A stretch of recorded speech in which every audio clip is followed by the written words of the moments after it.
In this video, I show you how to fix AirDrop not working on both your iOS devices, so your iPhone, iPad, iPod, and your Mac as well. If you're new to the channel, please go down below and consider subscribing. And once you've done that, please go down below and consider leaving a like, and let's jump straight into this guide. We'll start off on my phone, but this guide is going to apply for iPhone, MacBook, iPod, and MacBook as well, and any device which supports AirDrop.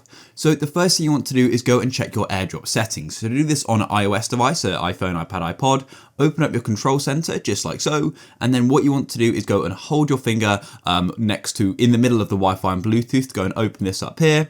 Then as you can see in the bottom left, we've got this option for AirDrop. Make sure yours is set to everyone. It may be because you don't have them as a contact, so make sure everyone is turned on. To check your AirDrop settings on a Mac, what you need to do is go and open up your Finder just like so, so go and tap on that. Then you may have AirDrop on the left hand side panel here, but if you don't worry. All you need to do is go to the top of your Mac, and in the top bar, go and tap on Go just like so, and then you can go and tap on AirDrop just like so, and it's going to go and take you to the AirDrop page. Then what you want to do is come to the bottom here and make sure where it says allow me to be discovered, make sure you go and make sure everyone is selected. The second thing you need to do is make sure both devices are unlocked and are close together.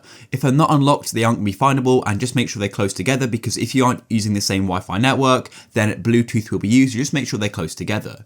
The next thing you want to do is go and turn Wi-Fi and Bluetooth on and off, and just make sure they're both on as well. And I'll show you how to do it on Mac as well. So go and open up your settings just like so, and then tap on Wi-Fi and simply switch it off and then switch it back on, and do the exact same for Bluetooth as well. So tap on it, turn it off, and then wait for it to turn off, and then turn it back on just like so, and that's definitely worth doing, and I'll do it on Mac as well. To go and make sure your Wi-Fi and Bluetooth is on, and also to turn it on and off on a Mac, all you need to do is go to your top bar in the right hand side, and here's the Wi-Fi. Go and tap on that, and then you can go and press turn Wi-Fi off, and then you can turn it on again just like that. And then for the same for Bluetooth, press on the Bluetooth symbol, then tap on turn Bluetooth off.